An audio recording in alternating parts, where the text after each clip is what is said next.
This is the Dodgers POSTCAST, your instant game reaction for the Los Angeles Dodgers, part of the Locked On Podcast Network. Your team every day.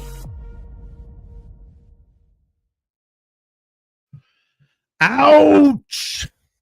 Welcome to the Locked On Dodgers POSTCAST on the Locked On Dodgers YouTube channel, the place to hang out when every game is done. I am Pete Fox, been covering sports in LA for ESPN LA and NBC Sports Radio dating back to 2007. Well, the Dodgers blow a tire on the backstretch in this one and cough one up, leading 4-2. A big eighth inning for the Guardians. They put up 5, and the Dodgers split the series. They won, they split the road trip, won the series, but lose today 7-4. Some takeaways: the bullpen leaking oil again. Thought that the length from the starters was going to be helpful, give them some more energy, some more life. Not to be the case. What's up with Tanner Scott? He hasn't looked good in a while. And then Vesia came in and threw a middle 91 mile an hour meatball that was launched out of the park by Ramirez for the game-winning home run. That was an awful pitch. Like, I don't understand. It's Monday morning quarterbacking and second guessing, to be sure, but those pitches in tight spots with runners on in a tie game, they have to be better. You can't throw a big fat fastball over the plate late in the game. You would think Vesia knows that, unless it was a mistake. At 91 miles an hour, that's gettable, and all of that after Kershaw did a good job. We've all been fairly negative on Kershaw. I try to find a positive spin that they need him because they're down a lot of pitchers still. So I think that number is still at 14, and they got to have somebody to eat up innings. And Kershaw's future Hall of Famer. He's a veteran. He knows how to get outs. He's crafty, whatever you want to say, because he doesn't have the velocity anymore, but he's smart. He's a very smart pitcher, and his off-speed stuff has been working. The last outing was cut short because of the rain delay. Today he gave up a run in the first and then settled down and got outs, striking people out and everything. Mixing it up, throwing smart pitches, working the count, 3 Ks in all. But one of them, what was that K in the 5th? So he struck out Ramirez with a fastball, then a splitter, and then a slider. And, the slider is legendary for him. And when it's working, as they described today during the broadcast, it looks like a fastball. And these guys just can't get up. They can't catch up to it. So he's got the arsenal. He doesn't need to throw 98. So that's unfortunate that he doesn't come away with a win today after going 5, which is what they need. Gave up 1 run on 6 hits. That would be the purest definition right there of scattering 6 hits. But it just bullpen wet the bed, left the barn door open, whatever analogy you want to use. Here's more specifics from the Grim Joe. Bullpen gave up 9 hits altogether. Ouch. Ricardo, I love it when you guys jump on the DFA bandwagon. Got a DFA Tanner Scott. That ain't going to happen. Eric Flores says Tanner Scott stinks. He sure did today and has of late. That is for sure. There's no arguing that. So with the injuries, there's nobody getting DFA'd. If you're healthy on the Dodgers and you're a pitcher, you're going to get your reps. You're going to get out there. I can't figure out what is going on with Tanner Scott. I feel like there is a handful of things at the most, maybe closer to a few things going on with him. And one of the big things I look at is Ricardo adds on, bullpen needs a 4-run lead. Yeah, it's a nice spot to be. Today it was only 2. And a 4-run lead would have been okay, I think. Probably not enough because they gave up 5. But I think Tanner Scott's dealing with some confidence issues right now. His stuff is not as nasty as we've seen it of late from him, or early in the season rather. And he just he doesn't have that strikeout pitch right now. He's throwing too many damn balls over the middle. He did get 2 strikeouts, but one of them was Austin Hedges, who is now 6 for his last 53. And you guys are on Michael Conforto for not having a high enough batting average. That's a slump right there. I mean, tough day for Austin Hedges. They still won. Had nothing to do with Hedges. Twice came up in clutch positions in the 6th and the 8th, and they retired him. But the bullpen, yeah, they've got to figure out some new mixing and matching, or maybe run guys out there. They, with the day off, Kasperius had to be available. I'm sorry, get him out there. He's hot right now. He's pitching well. This game's not going to make or break the season for the Dodgers. To go on a roadie, play 2 good teams, split the series with a banged up pitching staff, that's a win. You're not going to complain too much about that. 7-4 the final today. They're now 34-22, still a game over 500 on the road. Cleveland gets their 30th win of the season. As far as the offense today, it was not bad. Will Smith, 2-out RBI double to score Teo. That was in the 4th. Then Pajes, a nice piece of hitting going the other way on a breaking ball for an RBI to make it 2-1. Ohtani, an off day. He was 0 for 5 runs in this series, on pace for 174 runs scored. That would be 3 shy of the record set by Babe Ruth 100 years ago. I say that, and it's probably not even a joke. It's probably close to that. He had 177 runs when he set that record. But today, nothing doing for Ohtani. 0 for, struck out only once, walked once. Mookie Betts 0 for. Teo 1 for 4 with a run, no RBI. Freddie Freeman pair of hits. So he continues to take care of business. And that RBI for him was a really nice piece of hitting. I believe it was a diving splitter, kind of right over the middle of the plate. And that is when Freddie is kind of at his best, when he stays on that pitch and kind of reaches out and pokes it, which is exactly what he did there. And it was just, a classic, nice piece of hitting from Freddie Freeman, which, gave him a 3-1 advantage at that point. And everything was kind of cruising along. And then Kike got on base and manufactured a run, got to second, advanced to third on a sac fly, scores on a wild pitch, sliding all over the place. And then things all went to hell in a handbasket in the 8th inning, and they gave up 5. So that's the way it goes when your bullpen is struggling and they're overworked. You win some, you lose some. This one was tough. I felt like we had this one. I really did. Just kind of cruising along. If you can get 5 from Kershaw and you feel like, hey, that's a win right there. Manuel says Kershaw is supposed to be the joker, not these other guys.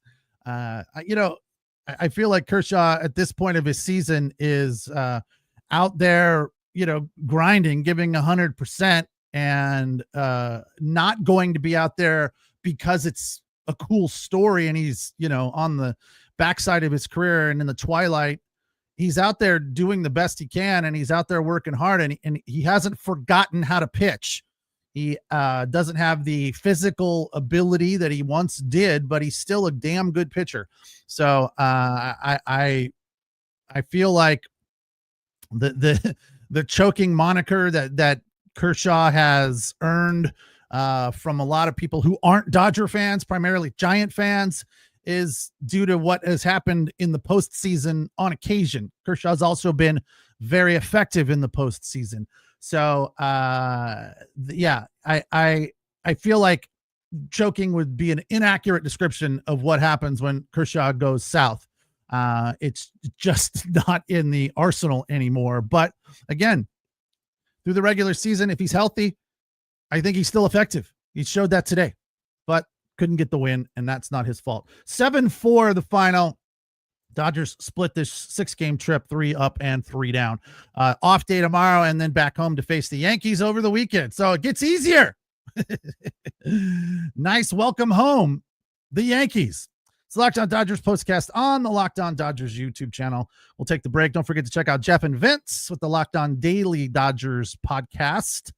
They're on Monday through Friday, and they give you about 30 to 35 minutes and get into the depths of what's going on with all of everything in the Dodger universe, including injuries and player movement, et cetera, et cetera. After we come back, we'll do player of the game and the turning point. So stick around. Today's episode of the Locked On Dodgers postcast brought to you by Monarch Money. You ever check your bank account and wonder, where did all my cashish go? Dining out, going to the store, online shopping, that eats up a lot of it. Just regular old bills, entertainment. It's easy to lose track. That's where Monarch Money comes in. It's your personal CFO, your chief financial officer, giving you full visibility of over your accounts and all of your finances. Monarch Money isn't just a budgeting app. It's a complete financial command center. You can track all of your accounts, including investments, spending. All that stuff is in one place. So you just stop managing your money and you start building wealth, all in one convenience. Instead of juggling multiple apps and logging in and out of different websites, you can use Monarch Money to check your finances, track spending, and even plan long-term growth.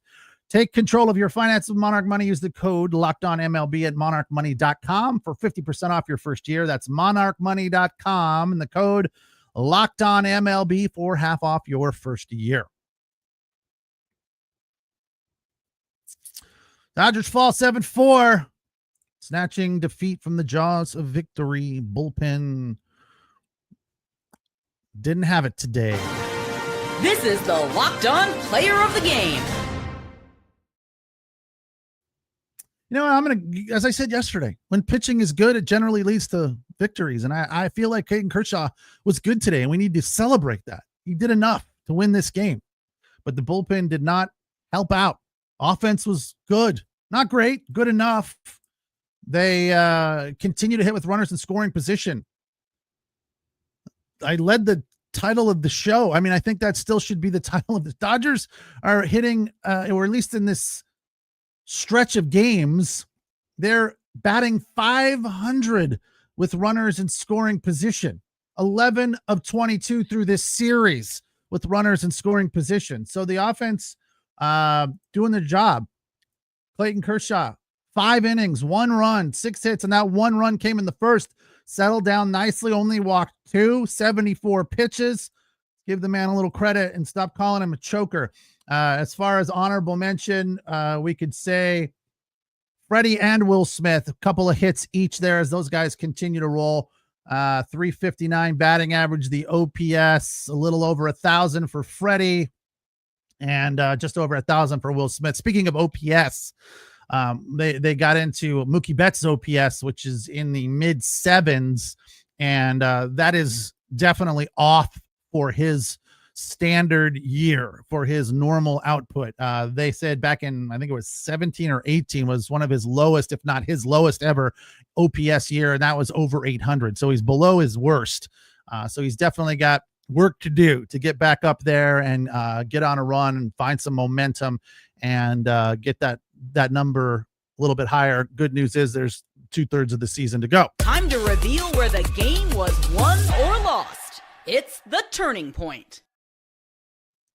Well, it was all in that ugly 8th inning when Noel led off with a C&I ground ball and got on base there. First and second, no outs. Then a walk to load him, and Austin Hedges struck out. Jones poked one through a hole at shortstop as the infield was shifted over. That didn't make a ton of sense to me. I know that Jones has a very paltry batting average, and I know he's capable. He's a big guy, capable of hitting the ball a mile in spite of that weird overlapping golf grip. I don't think I've seen a baseball player do that before. That was weird. That prevents your hands from rolling over, not allows them to roll over. So I don't quite understand that, but hey, whatever. It works for him, I guess. And today he had 3 hits, and I'm assuming that the sabermetrics the tracking of his day told them that he's a guy that hits the ball up the middle. So they had everyone shifted over, and then he just poked one right where Mookie Betts should have been playing. That scored the 2 runs to tie the game. If they make that play, which should have been a routine play, they're out and they probably win the game. That was without a doubt the turning point. Shifting for him and unnecessarily, and he did a nice piece of hitting there where he poked one out and threaded the needle into left field to tie the game at 4. Manuel says, I'm a Dodger fan, but I still think Kershaw becomes a choker during the postseason. No, dude, you're right. I'm not going to argue it. I just get tired of hearing it. So it's, it's true and it's fair, but I don't think the Kershaw postseason chokiness outshines the positive things that he's done throughout his career, both postseason and regular season. He is going to be a Hall of Famer.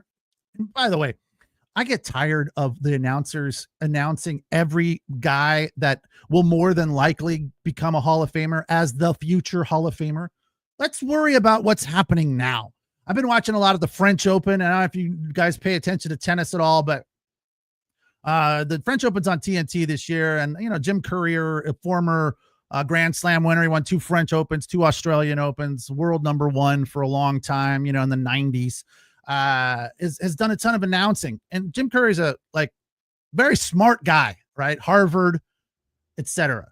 And everyone, and all these guys, Brian Anderson, who's a famous announcer, not just in tennis, he does baseball, basketball, football. He's a big time announcer. He can't stop announcing Jim Courier as the future as the Hall of Famer and 4-time Grand Slam winner. And Courier said to him on the broadcast, let's not worry about that. Okay, we're going to put a fine jar here, and every time you refer to me as the Hall of Famer or the Grand Slam winner, you're going to have to put money in, right? I'm just your partner. I'm just a guy. We're just doing a job here. I'm tired. We all know. I mean, maybe once in a while you can refer to them as a Hall of Famer when they are a Hall of Famer. When they're not even a Hall of Famer yet, let's chill on the whole future Hall of Famer. They can't mention Shohei Ohtani or Clayton Kershaw or Mookie Betts or Freddie Freeman without calling him the future Hall of Famer. It's almost every time. I just get so sick of it. It's let's just play the here and now and let these guys finish their career. And then we can worry about what's going to happen to them with accolades. It just gets it's just a cheap crutch. Okay, if we pay attention to baseball, we know who's good and who isn't. Right? So anyway, that's my 2 cents on the future Hall of Famer, Clayton Kershaw.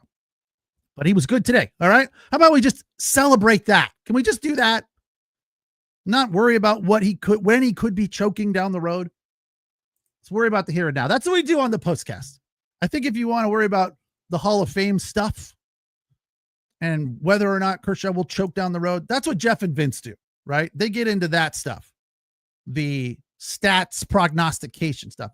What we do here on the postcast is we look at the game and we go, here's what happened today. Break it down. Right? That's what it is. Instant reaction. And today Kershaw was good. Shohei Ohtani. Yeah, he's great. Not today. So, right? Good news is day off tomorrow. Yankees in town on Friday. And damn well at Dodger Stadium, a weekend series, a rematch of the World Series. They are going to get up for that series. Both the Dodgers and the Yankees. That's going to be fun. So we'll be back then. First pitch on Friday, 7:10 at the Ravine. Max Fried for the visitors. That dude is good. 7-0 with a 1.29 ERA. Woo. Dodgers have their hands full. He's 7-0. Damn. 0.93 ERA. Only surrendered 3 home runs. That's one fewer than Tony Gonsolin, who missed a good portion of this season already. Wow. He comes in with a 2-1 record and a 4.68 ERA. The good news is he's been pretty good of late. Not great, but good. Gotten the job done. Let's hope he brings some of that energy. And I agree with No Name here. The Dodgers will be fine. Go Dodgers. Let's leave it there. We'll talk to you guys on Friday. Enjoy the day off. I am Pete Fox. It's the Locked On Dodgers postcast on the Locked On Dodgers YouTube channel, where you can check out Jeff and Vince Monday through Friday with the Locked On Daily Dodgers podcast. Have a good night. Enjoy the day off. We'll talk Friday. Take